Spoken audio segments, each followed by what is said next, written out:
And I'm going to share my screen.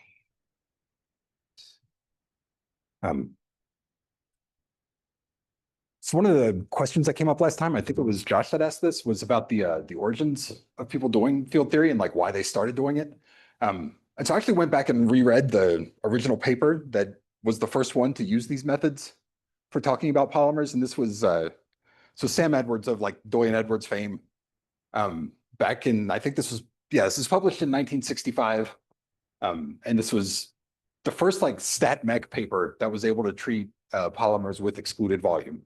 Of course, this is the 1960s, computer simulations were not viable at the time. And so solving things analytically or doing simple calculations is really the only path forward. And this was, I forget the exact timing of it, but I think it was the mid-late 50s is when Flory had come up with the scaling argument for like the conformations of a polymer in a good solvent. And I think by this point it was validated experimentally, but it's kind of a scaling argument. It's not something that's really can be derived from anything approaching first principles. And this was the first attempt at doing something like that. And so this is where Sam Edwards uses a lot of the field theory techniques that were developed in the context of quantum field theory and started throwing them at actually, I guess this was more standard quantum mechanics, not quantum field theory. But regardless, it was taking those math techniques and throwing them at polymer physics problems. And you can see here he talks about it and as basically deriving an equation that's like the Hartree equation for an atom. And so like sort of the clean Hubbard-Shatanovich transformation in that language and the clean way of presenting it that's in like the more modern stuff that's mostly been pushed by like people like Glenn Fredrickson and Mark Madsen and others. Like that's much more recent, but it does still have its origins here. And yeah, it's I think it's the appendix is where he kind of goes through all the detailed math, and that's where the Gaussian functional integral shows up to actually do the particle to field transformation. But so this is kind of the first example, so it's kind of a cool paper. I just wanted to show that. And so yeah, I think the origins of people's desire to use these field theory methods was largely analytic in nature, but we've now we can use it for both analytic things and for computational things. So we're probably just going to focus on the analytic side of the equation here. I guess the other thing I'll say is that does anybody have any questions or anything came up after last time? And this goes for the folks on Zoom too. If you all have questions come up, let me know. Get the door. Oh, you're good.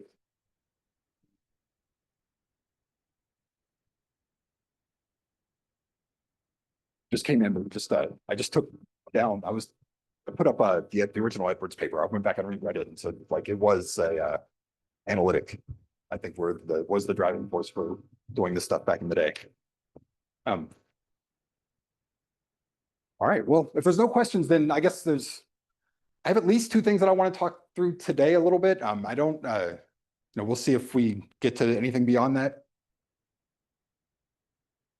But last time we talked through the whole particle to field transformation in this Gaussian functional integral. We started talking about some of the operators that show up in field theories. So there's this density operator that's, at the microstate level, it's not the particle density, but once you take an ensemble average, it is, which is kind of an unusual concept, at least for classical physics, but it's something that will show up a lot in these field theories. And today I was just going to start extending our toolkit a little bit more to talk about multi-component systems. So I want to talk about just a simple two-component system, and that'll let us derive like regular solution theory, and then we'll do charge systems, which will let us derive something like Poisson-Boltzmann approximation, and we'll go from there. All right, so let's see.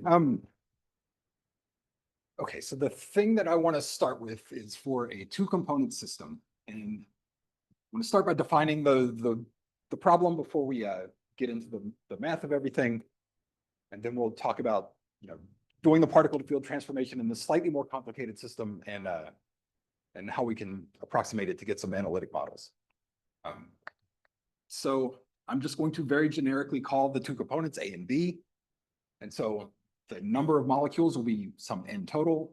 So it's Na plus NB. I'm going to assume that these point-like particles do not have any differences in their volume that they occupy or anything like that. There's going to be like no volume change in mixing or anything.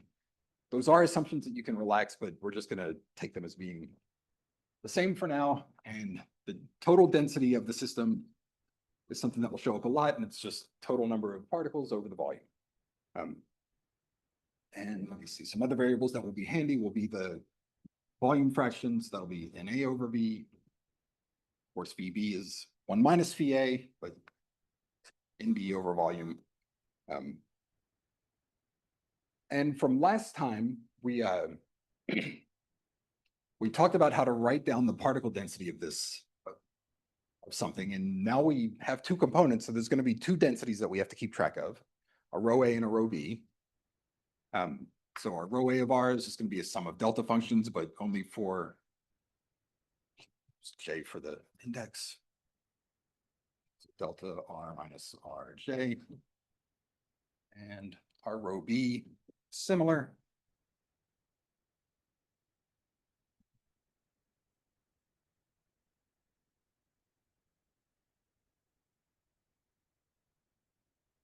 And there's going to be another density that will be convenient for us to work with. And that'll be the total density, which is just the sum of these two. And the notation that I'll use for that is rho hat plus. And so that's just going to be rho A hat plus rho B hat. Of course, everything depends on R. I will probably suppress that explicit notation unless we need it. And then for this thing, there's going to be basically two interactions that we are going to care about in this system. So we have a two-component mixture. And so we're going to assume that there's an enthalpy of repulsion between the two components. And we'll describe that through a pair potential that's U of Rij. We'll define it as KT times a chi parameter. And then it's going to be purely local in space. Right? And we're going to take chi greater than 0. And this potential is only going to act between the A and B components.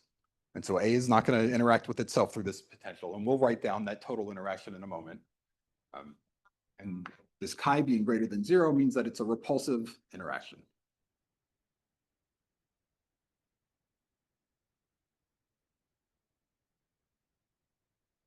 And once we eventually develop this for polymers, which we haven't talked about yet, but that will let us turn this into like the canonical Flory-Huggins theory eventually. But for now, we're just going to do it for simple fluids. All right. And the other interaction that we're going to have is that we're going to assume that the system is incompressible.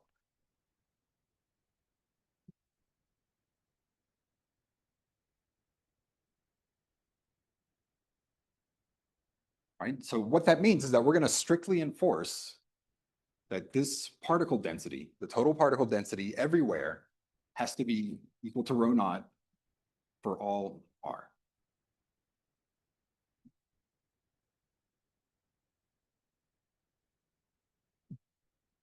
Right, and we're going to enforce this just by throwing a Dirac delta function into our Dirac delta functional into our partition function when we write that down in a moment. All right. So our total potential energy, we're going to say it's beta times U. When we multiply by beta, we have to do the game where we sum over all pairs of A and B, like all the possible interactions. And just like last time, we write that in an integral form where it's like integrals over rho hat.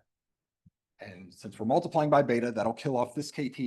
And so then we will have just integral dr prime, rho A hat of R, and chi, delta function, r prime, rho B hat of R prime.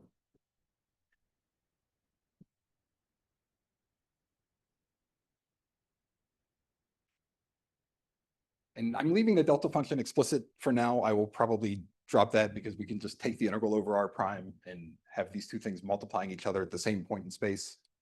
But just for making the connection to the Gaussian integrals, it's a little cleaner to leave it explicit for the moment. All right. And then our partition function, which as usual, is always going to be related to the exponential of the free energy. And this guy is some prefactor that we're generally not going to care too much about. The indistinguishability corrections. And then we haven't thrown any of the integrals at this yet, so it's still just a particle model. So we're integrating over the particle coordinates. We'll have e to the minus beta u with this equation for beta u. And then the other piece that we're going to insert in here is a delta functional to select out all the states. Yes.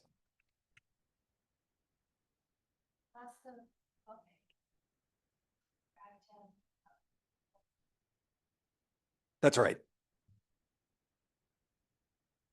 Not through this potential. There is kind of a self-interaction that comes from this, because this doesn't let too much A pile up in the same location. Right? If we didn't have this delta function, then what the model would allow is for you to have like a pile of A over here that's really dense and a pile of B over here that doesn't touch it that's also really dense. And we want to avoid that. And that's what this delta function affects for us. And so it's basically the behavior of this thing is sort of like a repulsion of everything with itself, both the A's and the B's. And then there's just a little extra repulsion from the chi potential that makes the A and B's potentially want to phase separate. Does that make sense?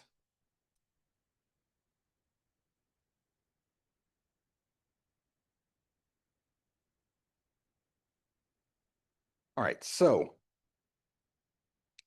this thing, this delta functional from the math preliminary stuff, we can write this in terms of a field and pretty directly. And so this one's not too tricky to work with. The one that we do have to think about a little bit though is this guy, because if you remember the Gaussian integrals, it's always something like rho, then some function u, the pair potential, and then the same rho multiplying it. Right? It's quadratic. So, if you think of a normal Gaussian, it's like e to the minus x squared. This is like when we have rho A and rho B, it's like x and y, not x squared. So we have to rewrite this thing into a form that is actually Gaussian that we can use those integrals for. And so the way that we do that, so we've introduced this rho plus, that's the sum of the two. And it's going to turn out to be convenient for us to introduce a rho minus that is the difference of the two. So we'll say that there's also a rho minus of r. Make sure I get the order right. It's going to be rho A hat of r minus rho B hat of r. And with these two equations, we can rewrite rho A and rho B as a sum or a difference of rho plus and rho minus. All right, so if we write rho plus rho minus, that gives us twice rho A. So we can say rho A hat is 1/2 rho plus of r plus rho hat minus of r. And rho B is going to be the difference of the two.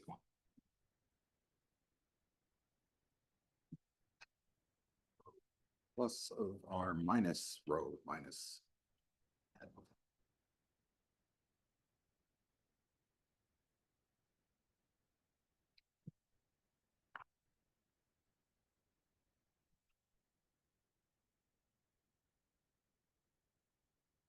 I've learned recently that this is sort of how like raising and lowering operators are introduced in quantum mechanics, but the way that it shows up in the rest of it is very different.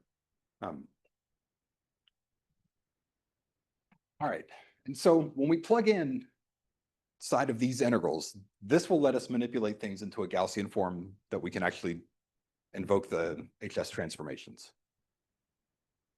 So if I just focus on the product, so if we have rho A hat of r times rho B hat of r prime, and we plug in here, right, so that'll give us the 2 factors of a half will give us a quarter, and then we'll have these two guys multiplying each other. So we'll have rho plus rho minus hat, then rho hat plus minus rho hat minus.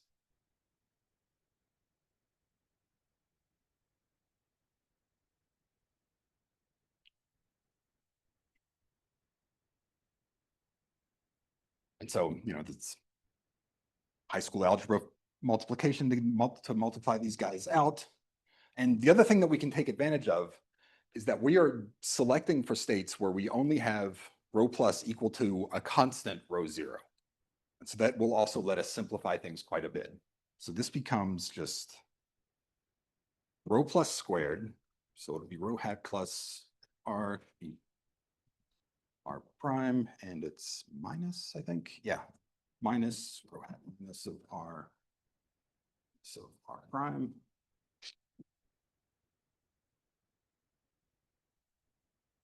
And then because we know that this delta function is not going to let rho plus be anything other than rho zero, we can just go ahead and turn that into a constant.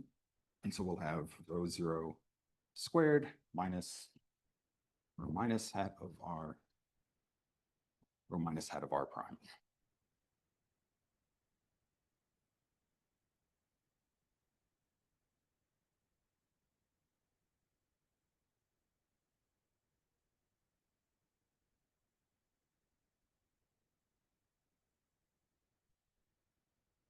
All right, and so then this product is the thing that shows up in our beta u. And so we can focus on the exponential part of this. So we have e to the minus beta u. This is going to be e to the, all right, so we're going to have, I guess, yeah, we'll have because we're now going to have an exponential that has a difference in it. So it's an exponential with a difference. And so we can make that the product of two exponentials. And so we'll have e to the, so it's minus beta u. So it'll be pi rho zero squared over 4, right? And then integral dr prime of basically nothing, or of 1, right? And that's just because the rho naught is a constant that can pull through the integrals.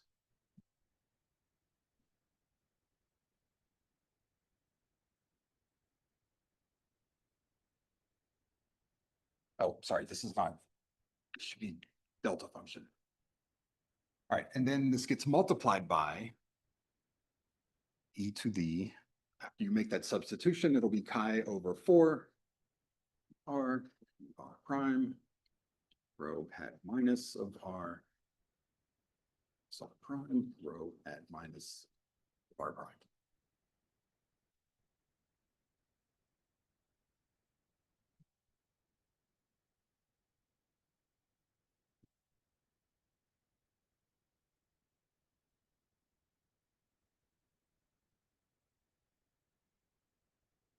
All right, so this thing, this first line, different chalk. We take the first integral of the delta function, that just gives us a 1, right? Because the integral of the delta function is defined to be 1. And then we take the second integral, and we're just integrating over space. So it's just going to give us a factor of the volume of our system. And regardless, we don't care because all of this is just a constant. And so it's inevitably going to be a thing that we just lump into this prefactor that we'll just redefine. It'll just be a different constant. So this first top line is going to be e to the pi rho naught squared volume over 4.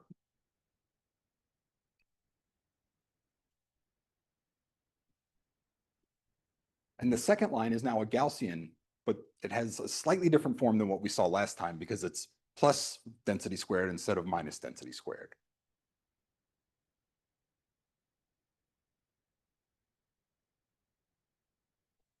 But that only has a very small effect on the overall structure of the thing. All right. So this thing is also a Gaussian, there's a Gaussian integral that we can use here. So I'll just call it the other Gaussian.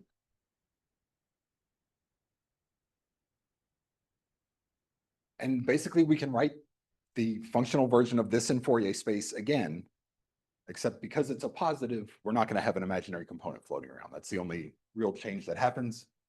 Let me see, where did this go? And so this whole thing, this e to the minus beta u, becomes the constant that I'll drop eventually. And then this second exponential is going to become an integral. And because it's coming from this rho minus squared term, I'm going to call this field W minus. Right? And so this potential that has the chi in front of it is associated with the rho minuses, and so it gives us a field W minus. And what this thing looks like is, so we'll have e to the minus 1 over chi integral dr, W minus of r squared. Actually, I'll write this whole thing first. So we'll have integral dr and dr prime, W minus of r. Remember, one of the functional inverses that we defined, one of them was the delta function, and its inverse was also a delta function, right? And so I'm just going to throw that in here. And this will probably be the only time that I actually explicitly write that out.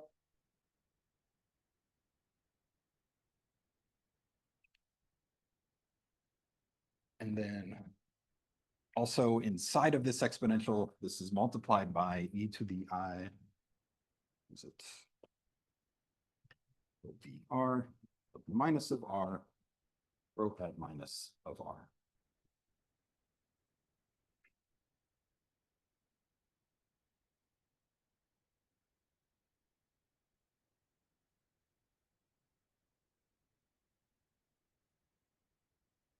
And I forgot to write it as a prefactor, but this should also be divided by some, well, let's call it omega minus from the numerical prefactor.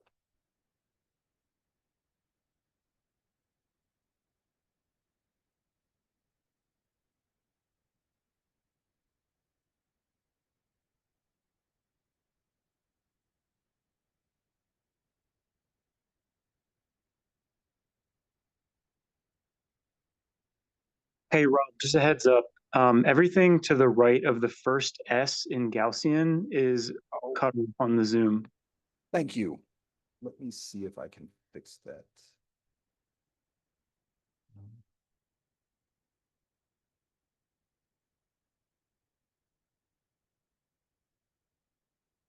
Is it still readable, that zoomed out? Yeah, I think so. Okay. You can move it a little bit more to the left That, or other way. sorry. Oh, yeah, okay. That's good. Perfect. All right.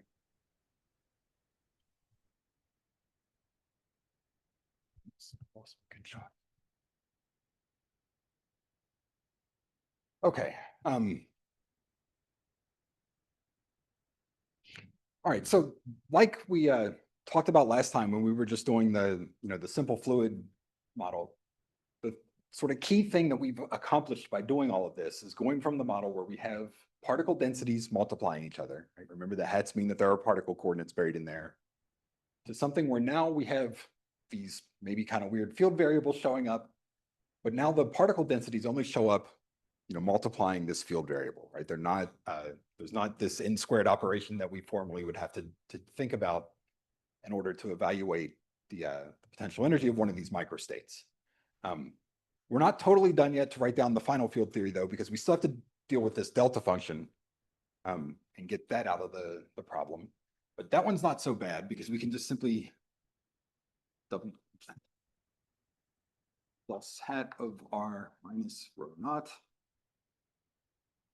Again, this is something that was kind of covered in the math preliminaries, but you can write delta functions as in Fourier space pretty cleanly. Like they're just basically constants in Fourier space. And so the equivalent of that for a delta functional is to say, the next line. This guy is integral dw plus e to the I integral r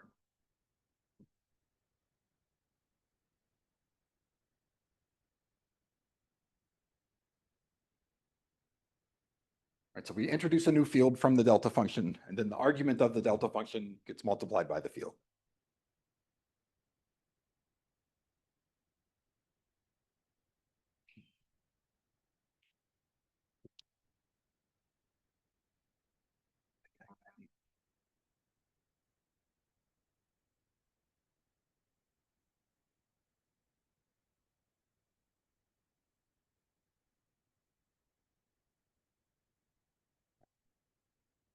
And so we started with like two conditions or two things that we wanted to include in our model. One was this repulsion between A and B that comes from this, that's governed by this chi parameter. And that is what led directly to this field W minus.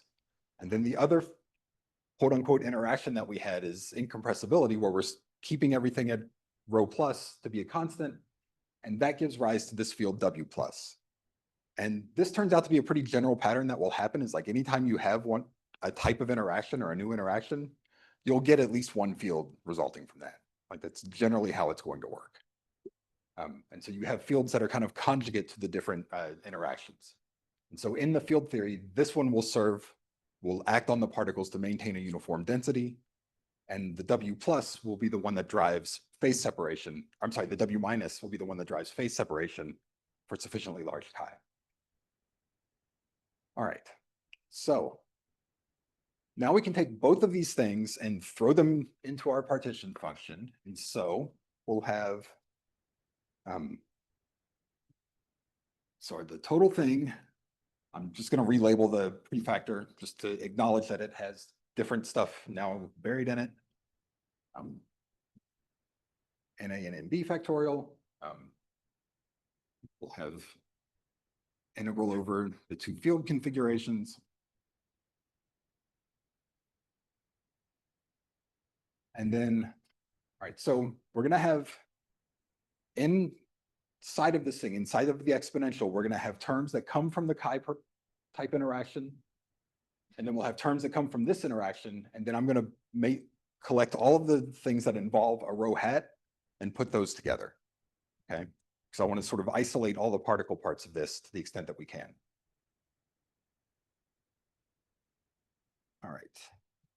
So we will have e to the minus 1 over chi integral dr.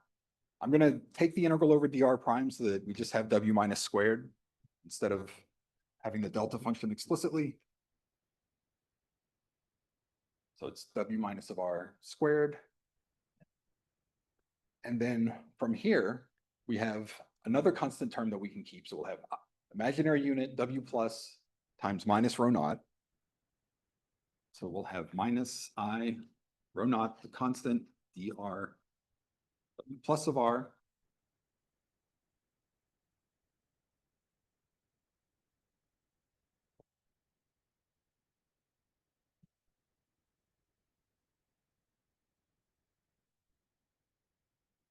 And then the last thing that we have is that we can write this rho hat plus and rho hat minus. Those were defined in terms of rho A and rho B, right? One was the rho hat plus is A plus B, and the hat minus is A minus B, right? And so we can collect all of the terms that involve the coordinates of particle A and of particles of type B, right? So inside of, or multiplying all of this stuff is going to be integral dr in A.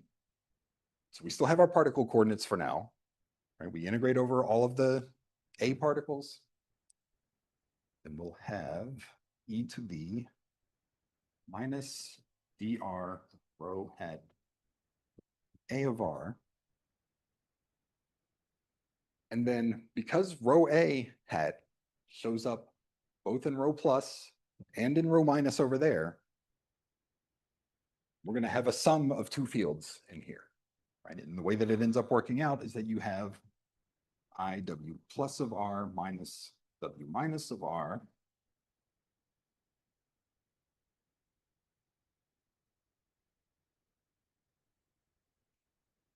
And then this is multiplied by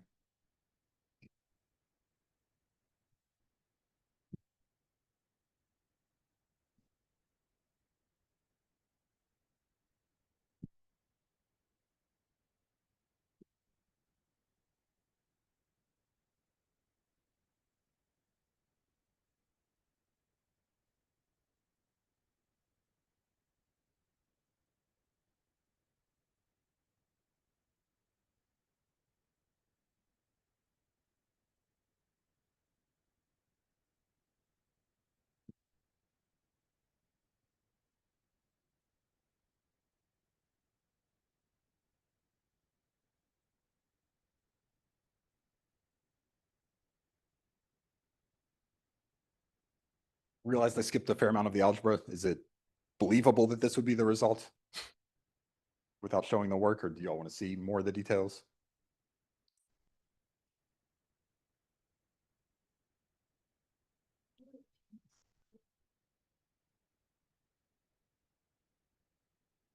So that's coming from the Dirac delta function or delta functional, right? And so this is just basically a math definition. It's the functional analog of writing the scalar delta function. You can write this as integral dk e to the I k x minus a, right? That's just one of the properties of the standard delta function. Real space, it's a point or it's a distribution that's very narrow or infinitely narrow and infinitely sharp. And in Fourier space, it's just a constant. And so that's the functional analog of this.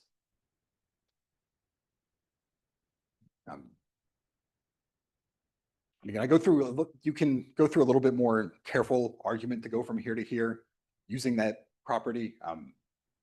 I believe I do that in the math lecture thing that I recorded and posted ages ago.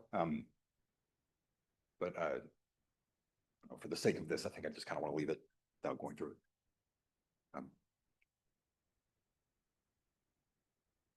Any other questions?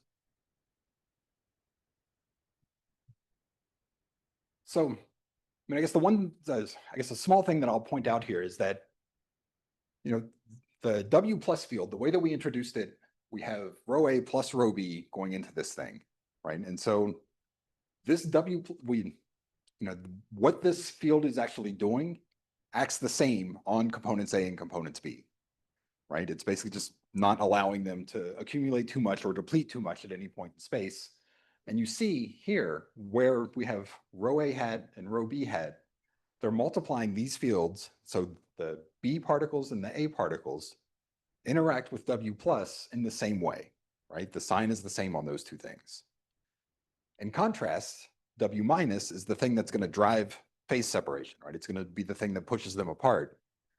And you can see that the way that they show up in here, the sign is different. And so if at a location where W minus becomes positive, that's going to, I'm not going to be able to figure it out in my head, but it's going to push one of them away from that location and push the other one towards that location, right? It'll be attractive towards it. And so, again, like that's sort of the intuition that's comes out in the interpretation of the fields once you do this transformation. But all right, so let's clean this up a little bit more. I'm going to define a couple of things. So at this point, we're basically at the point where we defined the molecular partition function last time, right, for the simple fluids. So we can say that this guy, I'm just going to use this to define a potential field for species A, right? So species A interacts with some field that's I plus minus W minus, and species B interacts with a field that's I plus plus W minus.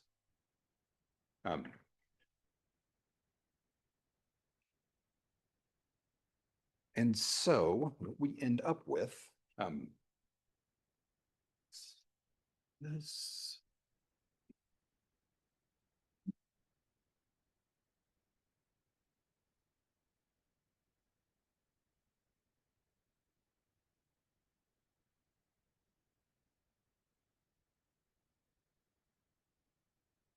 So our whole partition function, again, we haven't made any approximations yet, becomes prefactor, and then now I'm going to introduce the molecular partition functions momentarily.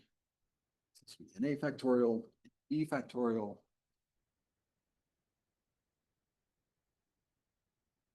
U minus E to the minus effective Hamiltonian, which now depends on both fields.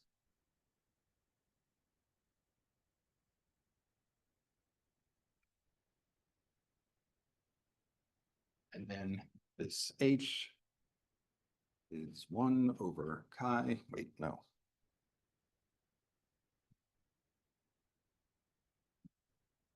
Lost my rho 0 somewhere. But rho 0 over chi, integral dr, W minus of r squared minus I rho 0 dr W plus of R. And then now we have a molecular partition function, one for each component. Right, so we'll have minus an NA log QA of mu A.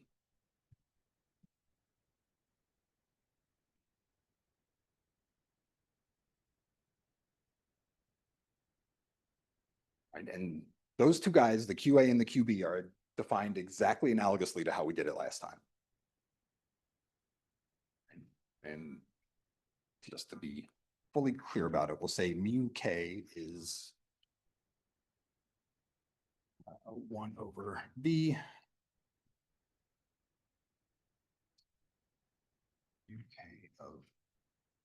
QK of UK is 1 over V VR e to the minus UK with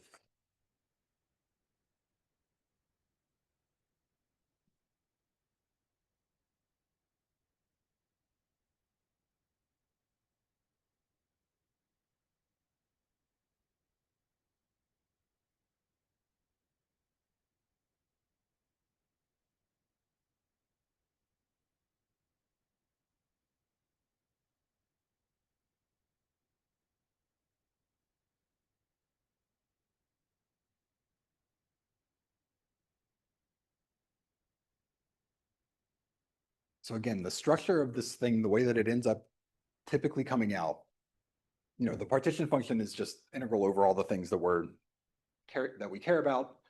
But then the effective Hamiltonian will have terms.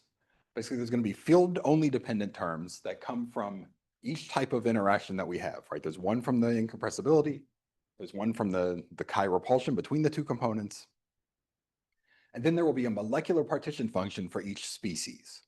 And that's kind of the general structure of these field theories.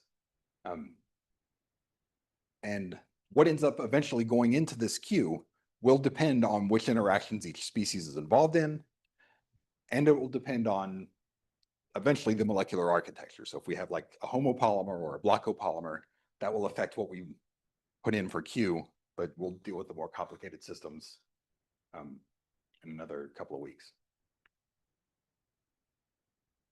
All right. So any questions in like going through the particle to field stuff? So the next thing I want to do is actually start throwing some analytics at this, just for the simple model. All right.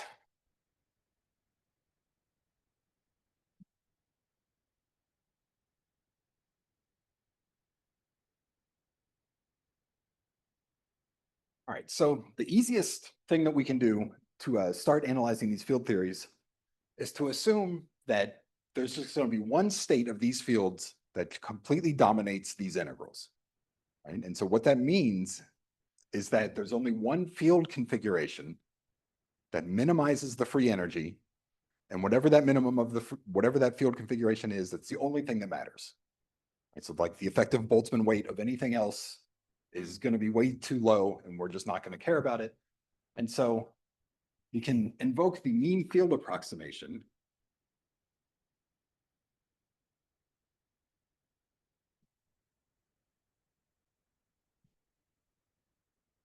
And so what that means in this case is that our integral dw plus dw minus e to the minus h, be explicit about this, we're going to assume that this is dominated by just a single field configuration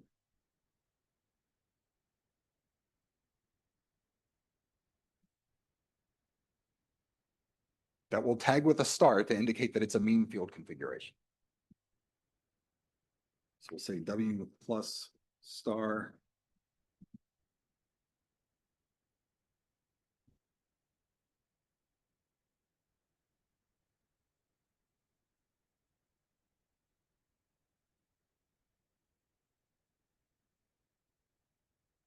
that minimize, well, generally we say that they minimize the free energy that I'll call F. And once we've made that approximation to within the ideal gas terms and the constant that's out front, it's just the free energy plus a constant.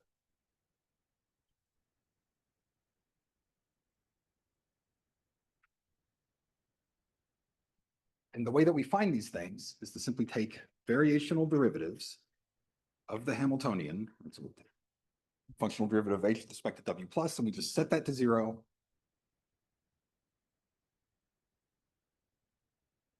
And we have to simultaneously solve the h, the w minus of r, and set that equal to 0.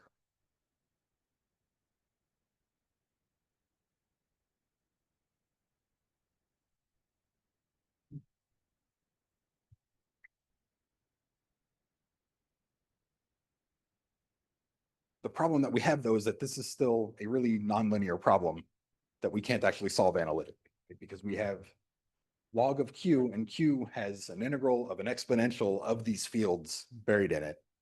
Right, so even for this case, we still can't solve it analytically. So we have to make one more approximation to get an analytic solution for this guy. We will see approaches for making approximations to q again down the line, but for now, I'm just going to leave it as this. And so what we're going to take next is what we just call the homogeneous mean field approximation, where we just simply assume that these things are constants. So the homogeneous mean field approximation. So then we're going to say that w plus star of r is just some w plus star minus star of r, some w minus star.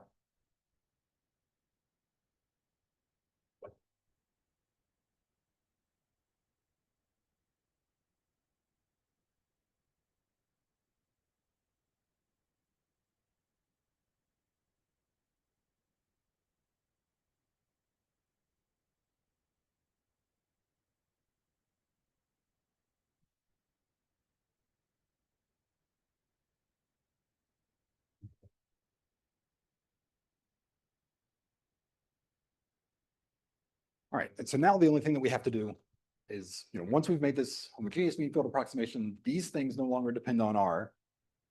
All right, so these integrals are just going to give us factors of volume. So that's pretty trivial. And then we can just minimize the free energy with respect to w plus and w minus. And that's now just like a calculus problem that's hopefully familiar. So once we've done this, our free energy, so the whole free energy, including the relevant prefactor stuff, we will have our Hamiltonian minus in A, B, in B, log P.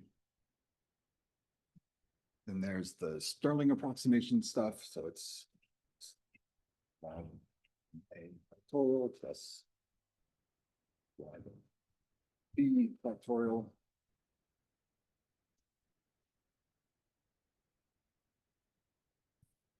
And then there's a constant from the other prefactors. The C1 term gives us another bunch of stuff that for now we don't have to care about.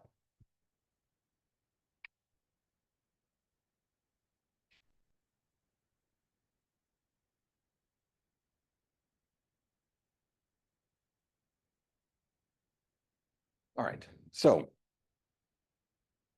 when we take this approximation on H, I'll just show one or two lines and then just jump to the end because it just turns into a bunch of algebra that I don't think we need to bother going through as a group.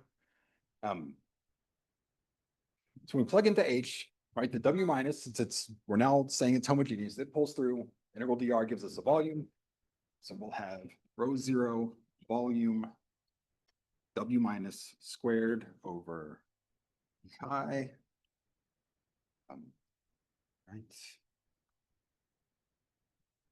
Then we'll have minus I rho naught W plus times a volume that comes from the I rho naught term. And then we'll have minus in the log QA minus in the log QB.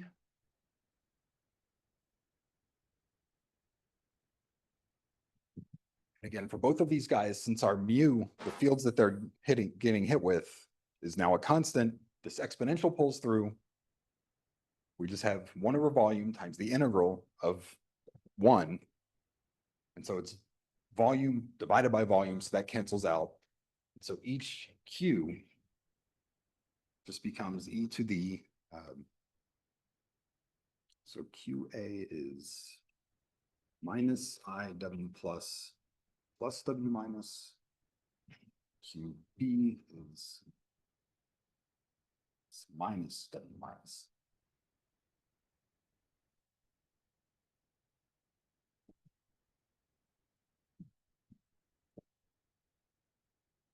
Yeah. Yes, they should. Yeah, everything here that involves the W should have stars.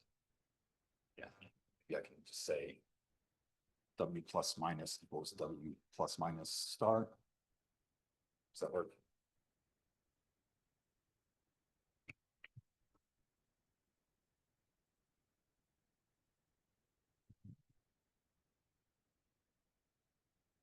All right, and so now since these guys are a constant and just equal to an exponential, take the log of them.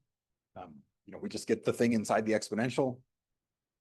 And so now everything really is just algebra. And what you will find is that when you start simplifying, you will see that W plus star just cancels out, because it just drops out of the equation. The only role that it plays is making rho naught to be the same everywhere. And since we've assumed that everything is homogeneous now, that's just like an analytic thing, right? We're just saying that the total density everywhere is rho naught. There's no role for this field to play. W minus, however, does not cancel out. And so to actually find its value, you have to minimize H with respect to W minus.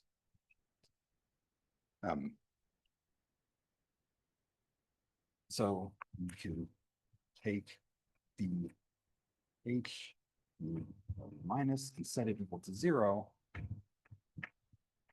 And now, because everything is algebraic, you can just solve for W minus. W minus star.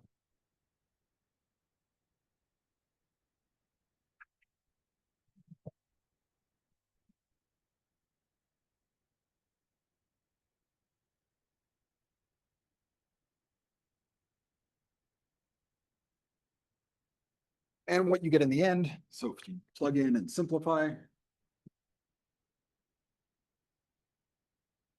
should get something like F over V KT is pi B plus VA log VA plus B log B. And then there's some other constants floating around that I'll just call F1. I forget, F1 may have some terms that are linear in the volume fractions or something, but it's they're not super relevant. The important thing is that you basically get something that looks like, well, this is regular solution theory, if you're familiar with that. But it's also Flory-Huggins theory with the molecular weight of the polymers both set to 1.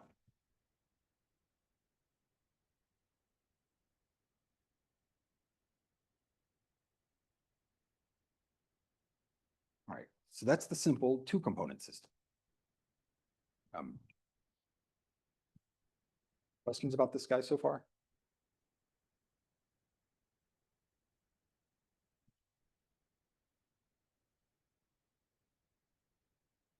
All right, I want to do charge systems.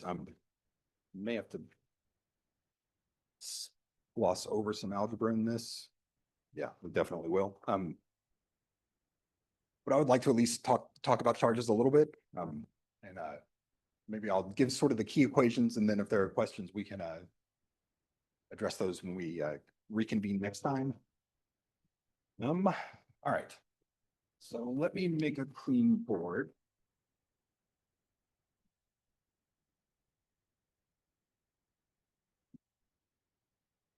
The important thing that we've done is starting to build, like, well, I guess the key thing from this extension is that we have multiple components now, right? And kind of the key observation is that each potential that we have gives rise to a field. And each component is going to have its own molecular partition function with its own field that it will interact. Right, so like A interacts with one functional field and B interacts with a different.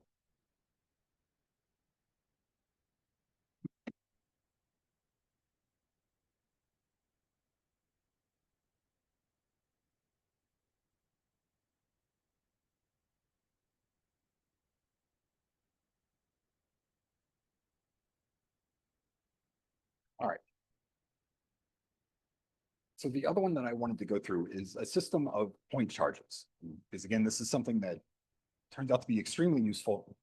And because the other sort of nice thing about this field theory framework is that all of these bits and pieces that we're building up, like the chi interactions and now the charges that we're about to do, you can just sort of add them all together and tack them onto the same model to build up more complicated things. So we'll derive Poisson-Boltzmann equation, but it's really easy with this theory to do like Poisson-Boltzmann plus say incompressibility, right? Like we could put that delta function that enforces incompressibility and tack it onto this, and it would be trivial to derive a model. But for now, let's just do point charges.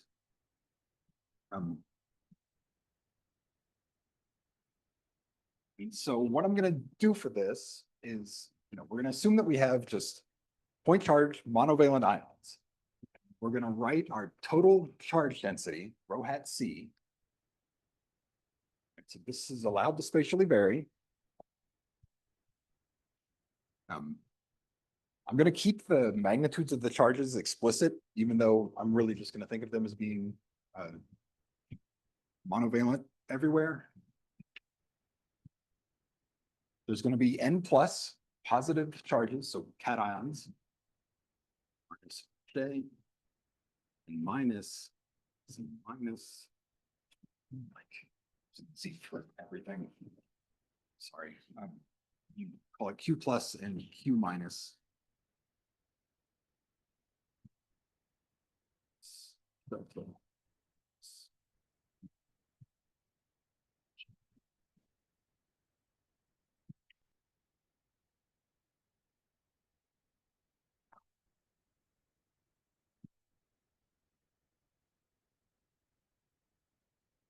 We will have, I'm not going to use N sub T because that gets tricky to distinguish between N plus for cation. So we'll just say that N is the total number plus N minus. Right, so that's going to be our total number of particles. And then the thing that, and we're also going to enforce charge neutrality. So we will say N plus times Q plus minus Q minus must be 0 for charge neutrality.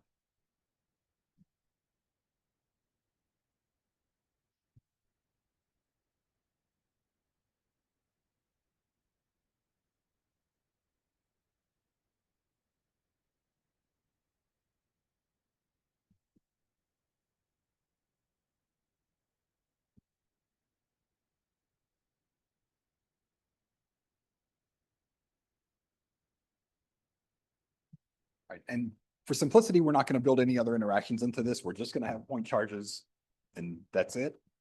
And they're only going to interact through Coulomb's law. And that's going to be the total interaction that we have, and we'll just derive the field theory for that. And that'll take us to a good stopping point for today. So if we write down the form of Coulomb's law that I'm going to work with, our U of R and R prime is going to be it's going to be a Barham length. Define this guy. So LB is the bead Barham length. And so this is just a quantity that's conveniently defined such that it's how far you have to separate the two charges before the interaction energy is kT. Right? And if you're in something like water that has a very high dielectric constant, the Barham length is short. It's what, like 0.7 nanometers? Is that right? Or is that wrong? Yeah, so it's a little less than a nanometer. If you're in like polyethylene or some other hydrocarbon, it's like many tens of nanometers, like 50 or 70 or something like that. But it's defined as the unit charge squared over KT epsilon naught epsilon all. And depending on your units, well, no, actually, that's it.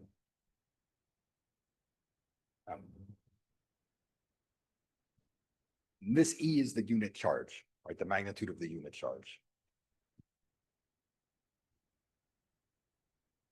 I guess in case it wasn't obvious that both Q's, Q plus and Q minus, are taken to be sign positive, and the fact that this is negative is accounted for in the prefactor. Right, so those are the magnitudes of the charge. All right. So we talked through last time about these guys that have functional inverses.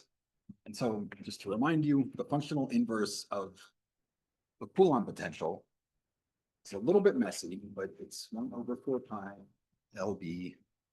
And then we have this weird grad squared acting on here.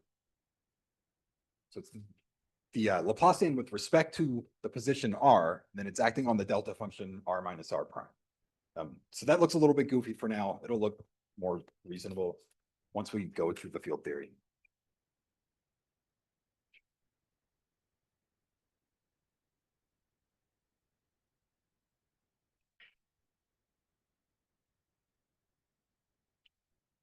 All right. So the model that we have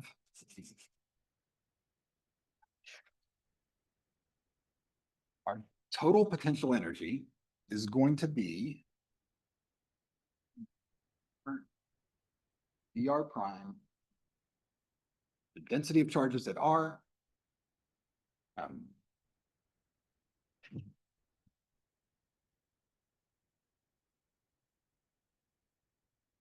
Coulomb's law, and then the density of charges at R prime.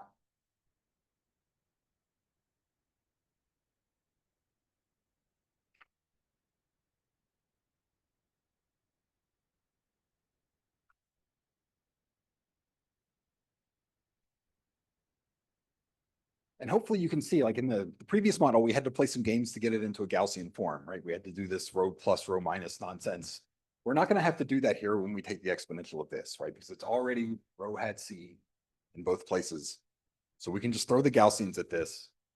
And I'm just basically going to jump to the field theory version after writing down first flavor of this guy. So again, numerical prefactor, thermal de Broglie wavelengths, and all that fun stuff. The corrections for indistinguishability.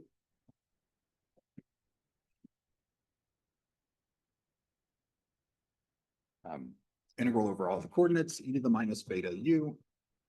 And now we just have this one potential that shows up. And so we can go ahead and throw the Gaussians at it. What is going on? But ours was, there's tents and stuff out there, but I don't know what. Those of you on Zoom, we can hear like singing and yelling outside. Yeah, it would be a little weird. Who knows? All right, so when we affect the Haber-Stratanovich on this guy, prefactor changes slightly, so I'll just call it Z1 because now we have the normalization from the Gaussian in it. And then this field, I'm just going to call psi. So this is going to play the role of the W of R or W plus or W minus that we had before. It's functional integral over field configurations. Right?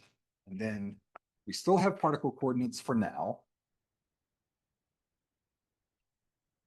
And then we'll have e to the field term is going to be integral dr prime. This is what comes from the Gaussian, then minus 1 over 4 pi LB rad squared delta of R minus R prime and psi of r prime.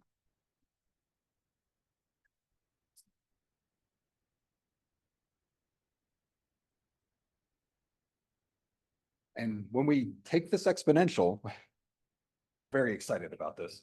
When we take this exponential, it's minus rho squared. So it's going to be the one that has the imaginary unit floating around in it. It's that flavor of the Gaussian. So this is going to be times e to the minus I r psi of r rho hat c r.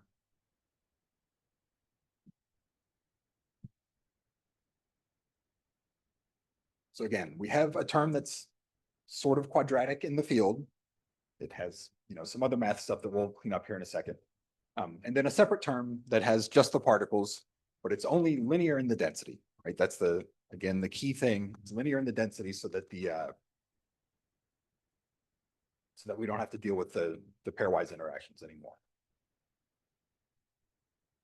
All right, so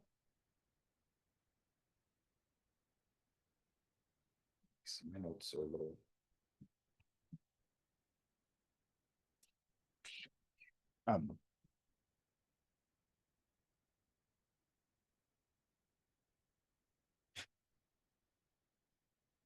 The singing I find very distracting.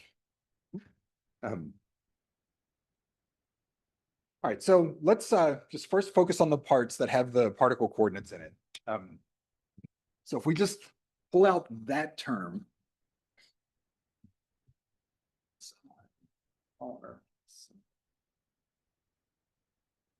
C of r, we can again turn this into separate molecular partition functions for each species. So there'll be one for the cations, one for the anions. And let me see, I'm probably just not going to go through all the details of it again, but this will just simply become B Q of I Q plus psi raised to Bn plus, and then multiplied by B Q minus minus. So both of these guys, this Q plus and minus, basically have the same form. Minus I Q plus psi of r Q minus.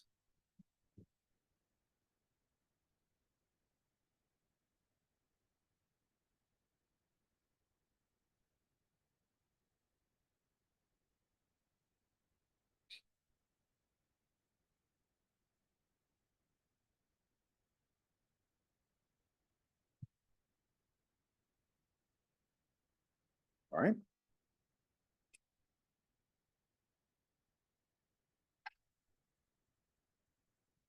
All right, and then we have this other exponential term that we can simplify a little bit because we have this minus 1 over 4 pi Boltzmann or Barham length. That's a constant, so it'll pull through to the prefactor. We can take the integral over dr prime, and that'll let us get rid of the delta function and make the psi field at r. Right, so this whole thing will become sort of local.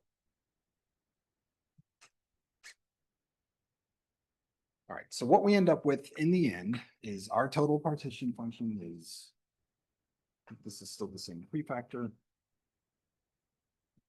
minus factorial half integral d psi e to the minus h of psi with our effective Hamiltonian is now 1 over 8 right?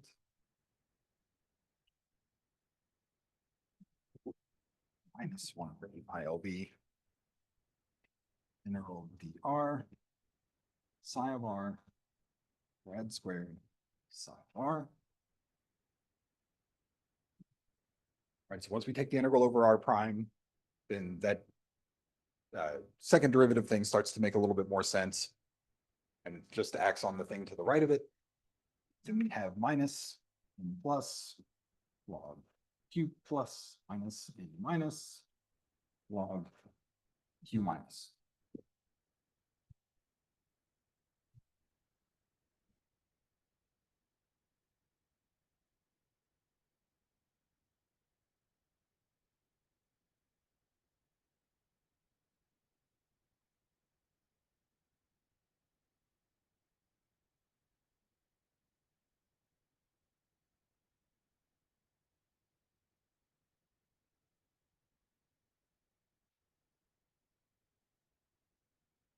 What's that?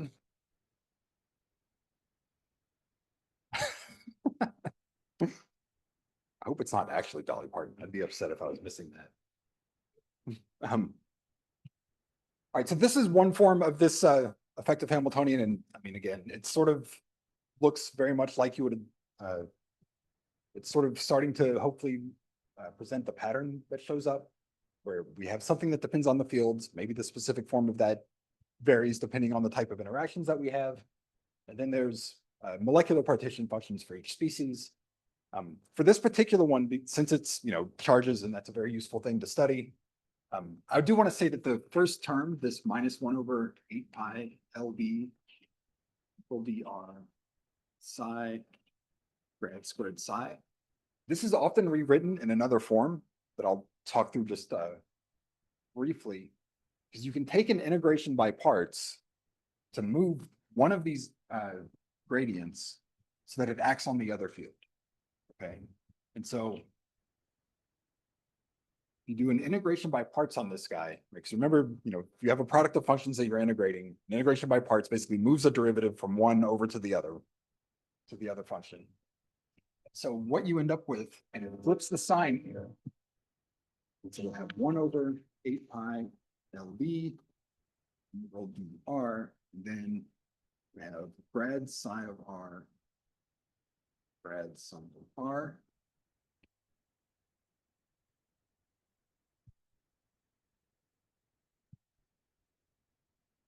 And usually this is going to be written as 1/8 pi b and rho d r. Magnitude of this thing squared.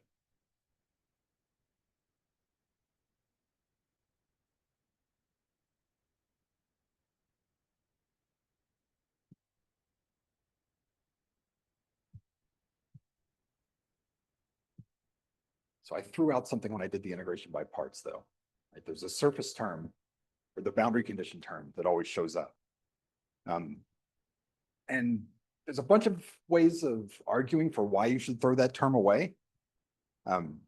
One of them, so we haven't defined our domain much at all in anything we've been doing. If you're doing calculations in a periodic box, which is often how we will do numerical calculations, then that term exactly goes away, because what you're the surface term is just basically a surface integral along the edge of the box. Since the plus x direction is equal to the minus x edge of the box, but you're integrating up on one side and down on the other side, you end up just subtracting them, and that term is exactly zero. In a more generalized geometry, what you would argue is that if you just have basically an open system of charges that are interacting with each other and just surrounded by vacuum, I guess, what you would argue is that if you go sufficiently far away, these gradients or these fields are all going to go to zero sufficiently far away. So wherever you would define the edge of your domain, those would go to zero, and it would still drop out of the equation. And of course, if you have states that are really far away from your system that end up giving large contributions to your partition function, that would be kind of a weird, poorly defined model. And so a lot of times in these StatMech problems, you can sort of throw away the surface term and not have to worry about it too much. And so the important thing here is that we move the derivative from one term to the other and flip the sign in the prefactor. All right. So I guess the last thing that I want to do is just write down the mean field equation, because that gives us Poisson-Boltzmann pretty clearly. I guess one thing maybe I haven't emphasized enough yet is that the way that we've written this, again, we haven't made any approximations, right? This is still, it's just point charges interacting with each other. But other than the definition of the model, there haven't been approximations to get to this point. It's still a very strongly nonlinear Hamiltonian that we have, right? Because we have these exponentials of the fields. And the only thing that's really different is that the anions interact with the plus magnitude of their charge times the field, and the cations interact with minus their charge times the potential field. So this already is maybe starting to look a little bit like Poisson-Boltzmann, but we're not quite there yet. So let's finish that analogy real quick. So we're again going to make a mean field approximation.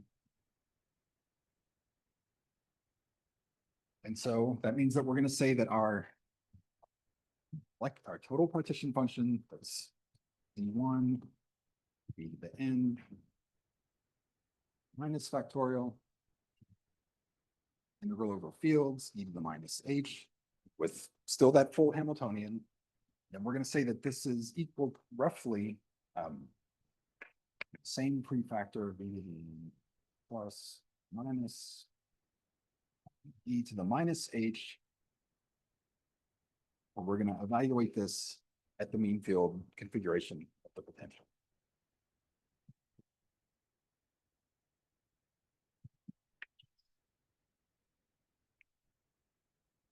And so we have to find, this is going to be 0 at psi equal psi star.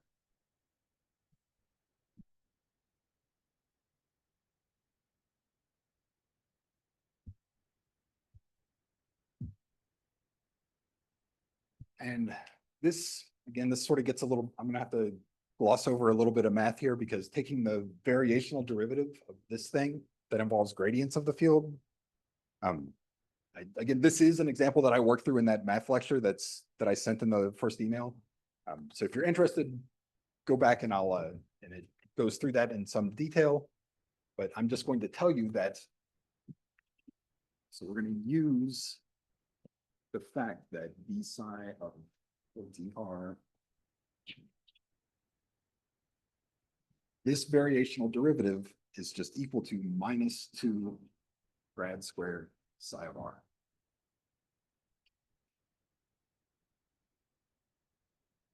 And it takes another integration by parts to get it into that form. So that's the trick that turns it back into a grad squared.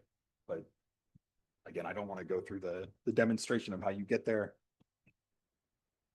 And so when we take the full variational derivative, what we get is, let me get this right. So our d h d psi is going to be 1 over 8 I Ferrum length minus 2 grad squared psi of r. And then if you remember from last time, when we take the variational derivatives of the molecular partition functions with respect to fields, that's the thing that gave us the density operators. And so this will give us, should get my signs right, plus I Q plus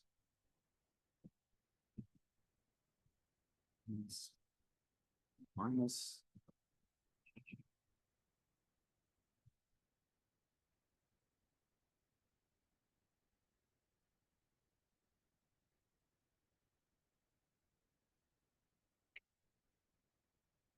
so we have our density operators for the cations and the anions. Just to be explicit about this.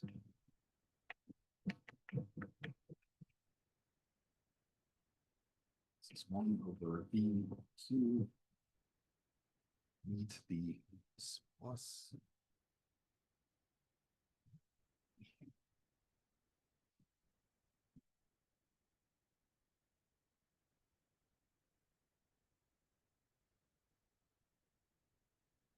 And with this notation, like the top one goes with the top one in each case. So the rho plus is Q plus and minus I little q plus psi and so on.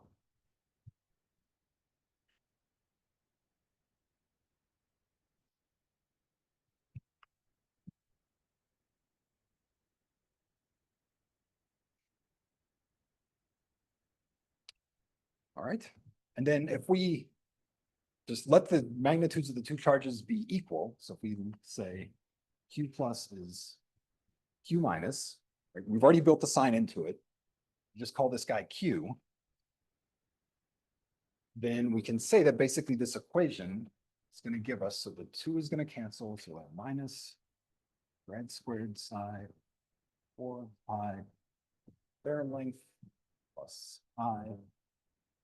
And then we'll have erased it, but this is basically the operator equivalent of the total charge density. Right? Because it's the original charge density, the thing that we started with in Coulomb's law was Q plus times rho plus Q minus or minus Q minus times rho hat minus. So we have the same thing here, just with this imaginary unit flow. So this rho will be C of R is plus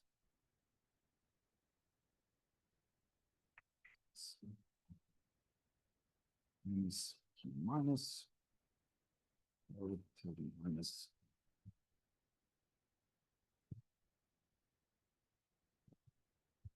X is still equal to that variation.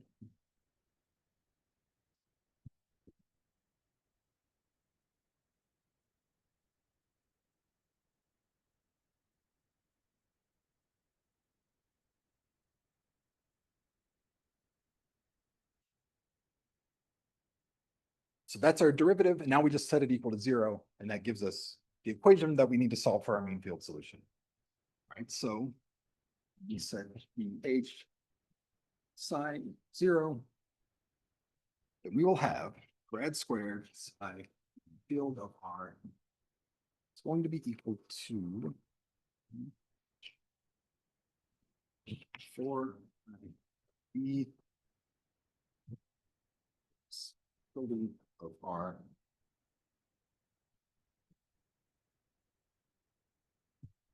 and I'm going to multiply both sides of this guy by a factor of I. So I'll give this a minus sign on the right. Then we'll just have grad squared of I or minus 4 pi Fermi length charge density operator.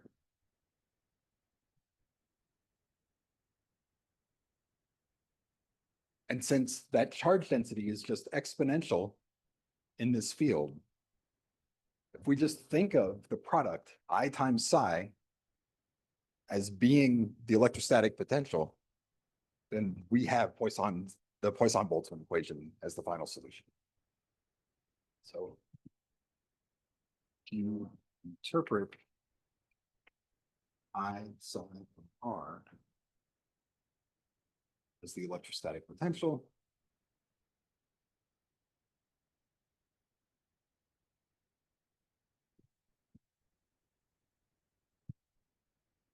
this is the Poisson-Boltzmann equation.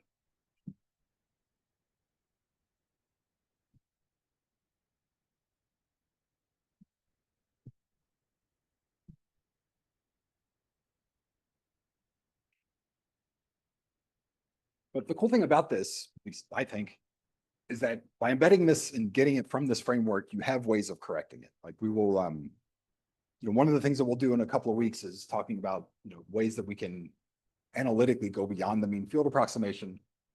And it turns out the mean field approximation for electrostatics is horrible anyway. Like it just gives you 0 for the answer, basically always. But still, like there's analytic ways of going beyond it, and we can also include other interactions in with this, which turns out to be really convenient. And in the past decade or so, there's been a lot of work with electrostatic systems. People can deal with polarizable materials, and all of it's basically just adding a little bit more complications to this basic model. So it's really quite extensible.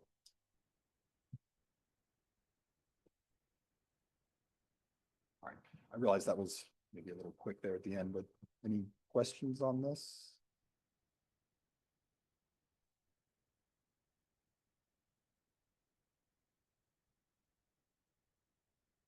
All right. So again, the goal today was to, make the interactions in the system a little bit more complex.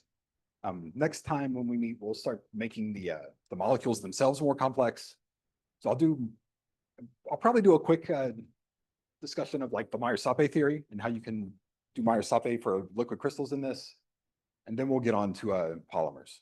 Right? So Meyer-Sape will be interesting because it's molecules that have orientation. Then polymers, of course, are, how this stuff all got used in the first place. All right. Well, if there's no questions, y'all have a good weekend. Reminder, we're not going to chat next week. So I have conflicts both days. And then we'll resume, I guess, a week from Tuesday. All right. See y'all.